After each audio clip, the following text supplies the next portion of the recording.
Can I ask you a question? Why does wealth building feel so damn hard? Like we all know the routine, right? We work, we make our money, we pay our bills, and we try to save and we say next month's going to be better. But somehow it just doesn't. It always feels like we're climbing uphill carrying groceries, a car note, three emergencies, and someone else's bad advice. And after a while, you start to ask a dangerous question. What is wrong with me? Maybe I'm lazy. Maybe I'm undisciplined. Maybe I don't want it bad enough. Maybe everybody else understands money except for me. But here's the good news. I'm almost 100% certain that that isn't the real problem.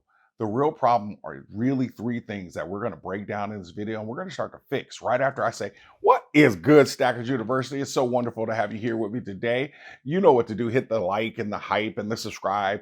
Because if you haven't, you're going to miss important information because I think a lot of people are trying to embark on a financial journey without a map. And I know what that feels like because I lived there. For almost 10 years after I lost everything, I went through what I call my dark years. And I call them my dark years because I didn't just lose money. I lost a lot of what I thought my identity was. I lost my confidence, my direction. I lost pieces of myself. And for the next 10 years, I made some bad decisions almost every aspect of my life. And I mean bad decisions from eating, drinking, women, and money. It was one heck of a spread of bad decisions. You know how people tell you should diversify your assets? Well, let me tell you, I was absolutely diversified in my dysfunction. But underneath it all, it was because I was in survival mode. Everything felt urgent, like a crisis, like something that needed to be solved right now. And the problem is when you live that way, urgency becomes normal. The stress, the chaos, it all becomes normal. And you stop asking yourself, what is the best for my future? And you start asking, what gets me through today? That is survival mode. And that is reason number one why wealth building feels so hard because survival mode changes the way you think.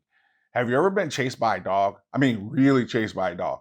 In that moment, were you thinking about what you were going to do next weekend? Were you planning for retirement? Were you comparing Roth IRA fees or anything like that? Hell no. You were thinking, how do I get out of this situation? That is what survival mode does to you. It narrows down your attention and your brain, your body stop caring about long-term planning because they're just trying to protect you in the moment, protect you from what feels urgent right now. So when someone tells you or says to you, you need to start planning for retirement, your brain goes, retirement? You know, like Allen Iverson said, practice, retirement? Man, I'm just trying to make it through the month. When they start to say to you, like, you need to save and invest more, your brain's like, man, I'm just trying to keep the lights on. When they talk to you about, you need to think about 10 years from now, your brain's like, man, I'm just trying to make it to the next payday. Let me tell you, this is not theoretical for me. I remember that period in my life. I literally had times where I had to pawn my Rolex and my diamond bracelet because I had more days in the month than I had dollars. And here's the kicker. I was actually making pretty good money. And this is what made it even like more frustrating and just unbelievable to me. I was I was financially literate. I wasn't clueless. I knew almost everything I needed to know tactically to get out of the situation. I knew how to save, invest, and build wealth. I had already proven that I could do all that. I didn't have an information problem. I had an implementation problem. And let me tell you, the only thing worse than not knowing what to do is knowing exactly what to do and watching yourself not do it. And that creates shame because now not only are you struggling, you're quietly judging yourself for struggling. I remember those thoughts and the vicious cycle. The I know I'm better than this. Why am I still doing this? Why can't I get it together? And the shame and all that just created more stress and it only pushed me deeper into survival mode. And survival mode creates overwhelm. And when you're overwhelmed, every decision becomes draining. And that's problem number two. That's decision fatigue. People talk about decision fatigue like it's choosing what you're going to eat for dinner. No, real financial decision fatigue is much heavier than that. Y'all know what I'm talking about, right? Like it's which bill gets paid first. It's deciding, do I solve today's problem or try to protect my future? It's deciding whether you're going to sit in the stress or you're going to buy something to try to give you a little relief in your life, to give you a little bit of happiness. That retail therapy. It's deciding whether you're going to make the right decision or make the decision that helps you feel better right now. And I know what I did. So please don't ever feel shamed by me. And after you made enough of those decisions, after weeks, after months, your brain just is cooked. You just can't make these daily decisions that will improve your future. And so you're just trying to survive today, and all your mental energy goes to that. So my brain was not asking what builds wealth, it was asking what makes me hurt less right now. And that's how you end up spending for relief instead of preparing for your future. Wait a minute, time out. Let's pause. Let me say that and own my statement. I was spending for relief, not preparing for my future. My behavior was a result of the stress from being in survival mode and the decision fatigue that came with it. I want you to think about a time. Do you remember a time when you were living in that chaos, feeling confused or conflicted about life? Here's what I know for sure: a confused person delays action, a conflicted person reverses course, and neither one of them can commit. Think about how much financial advice people receive and all the tips and tricks that are out there. Most of the advice isn't necessarily wrong. But there's a reason why we don't focus on those things on this channel, because the right advice given to you at the wrong time actually isn't helpful. It's right fundamentally, but it just isn't right for you. That is the biggest problem.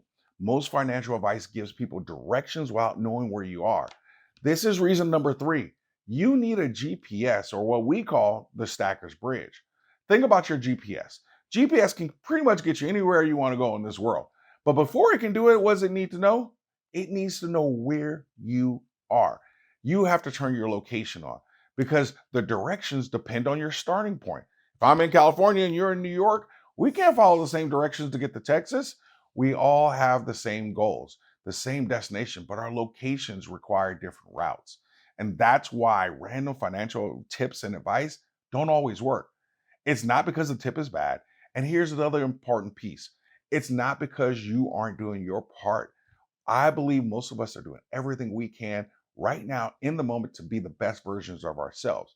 But we got to do something different, because if you're not standing where those directions start, following them can only make you feel more lost. Do y'all hear me what I'm saying? Following the directions where they are without knowing where you are will only get you lost. We know the destination. We all have the directions. So why are we getting lost? Let's go back to my dark years. I did not know where I was. Doc, personally, was lost.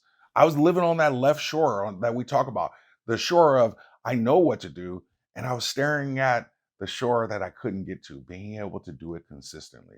And I didn't just visit that left shore, y'all. I built a personal encampment there. I put up a tent. I did a change of address. I started receiving mail. I knew what was on the other side, and I just couldn't get there.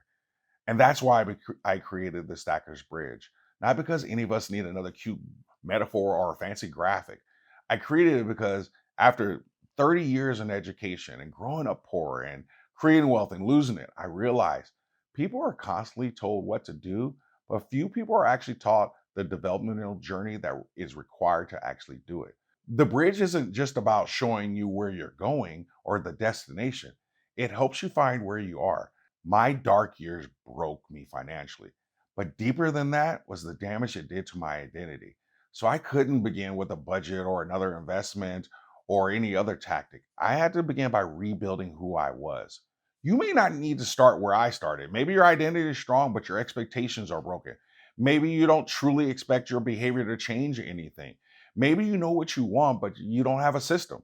Maybe you have a system, but you don't have habits. Maybe you have habits, but you don't have momentum. You guys get the point.